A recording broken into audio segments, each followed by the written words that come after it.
Welcome back to North of the Broad. I'm your host, Karen Wyman, coming to you from Higher Ground on Ladies Island. I'm joined this afternoon by Christy Drinkard from Bayview Manor. Welcome to the show. Thank you. Glad that you're here this afternoon. I know you guys have a big job at Bayview Manor, caring for lots of people in different places in their life. And so we're glad that you're here so we can share some information about Bayview and all the wonderful services you guys provide there. One of the things, is a little bit of interesting history is how long Bayview's been around and serving our community. So could you share some information with our viewers about the history of Bayview? Yes, it actually started in 1968, opened up in 1969 as an 84-bed facility, and then in 1970, something around there, they built another wing, and then 1980, they built the next wing. So now we are currently 170 beds. Well, that's a pretty big growth over that period of time. Definitely. I've been there, of course, myself. I'm doing some community service things, but was unaware that you guys house that many people, 170 people. So you're relatively new to Bayview? Yes. Been there about 3 months? 3 months. But tell us about your role there, Christy, at Bayview. Okay, so I'm the administrator, so I run all the operations of the building. We also have a director of nursing who I work very closely with, and she actually has only been there for 3 months as well. So we came together. We were a group coming together. A package so deal. We were a package deal, yes. We got recruited together. So she runs all the nursing and I'm the operations side. So right, taking care of all the day-to-day stuff that any building or any facility of that size would need.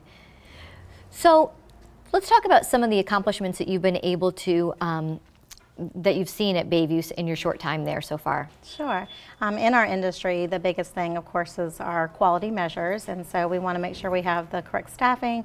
We want to make sure that our quality measures are good as well. So they range from 1-star to 5-star, and in 3 months, we've actually raised it to a 5-star. So our quality measures on rehospitalization, which is a huge initiative for us in the hospital, keeping people out of the hospital, of course. Yeah. And our antipsychotics has been a big deal as well. So we went from 37% to actually 19%, which is great.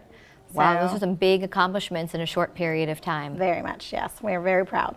Yeah, and I would be too. And those are obviously things that we want our viewers to understand, or some things that they should be looking at when they're looking at a facility for a loved one. Is that you want to look at those customer service and those touch points and know that your loved one is being cared for in a compassionate environment. Absolutely. What type of interaction would you like to see Bayview interact with as far as the community?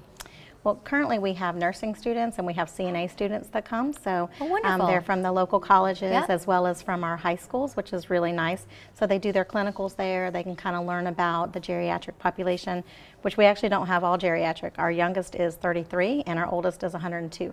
So we have a huge Wow, there's range. a big generational gap there. Absolutely, absolutely. So they just get a different of the acuity based as well, because we take short-term, long-term. We also take, IVs, trach care, and then we also do just rehab. So they kind of have a scale of what they can get familiar with. So the CNAs and the nurses come, which is nice. We also have volunteers from, of course, our local churches, which is great.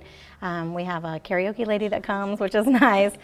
So we just want to get, the Marines are going to come. They need volunteer hours, so they're going to come and just help kind of our long-term care residents just learn about gardening and some things like that, which is nice. Wow, sounds like you have some amazing programs to offer your residents. We're excited. And then, obviously there's probably a lot of misconceptions that are out there if you've ever had or heard of any negative experience that anyone's ever had in a skilled nursing facility. Can you sort of alleviate some of those or talk about some of the misconceptions that may still be out there that you know to be misnomers? Yeah, I think when people think about nursing homes, because I remember when I was a kid, going to visit my grandmother, it was a very scary thing to go in there. So we've been really inviting a lot of the local schools. We had a middle school actually the other day that came and painted with all of the residents and just got to really know them one-on-one, and I think that helped them as far as just learning about their grandmother or someone like their grandmother. So we try to invite some of the younger people in that can just say, this is not a scary place, come and visit, it doesn't smell, all that kind of stuff. We just want to make sure we can have that community awareness and just get people in so they can see how great we are and serve our community. And one last thing before we wrap up our time here, you're looking for volunteers, and if someone is interested in participating and giving back in some way, how can they get in contact with you? Yep, Susie Siegel is our admissions director. She does all the marketing as well, so she's one person. And then Kathy Best is our activities director, and they just kind of make sure that everything flows throughout the day. And we also do activities on the weekends and stuff, so any help we can get would be greatly appreciated. Great. Thank you so much for being a guest Thank and all the you. great work that you do at Bayview. We Thank you very appreciate it. much. We're right back with our next guest on North of the Broad.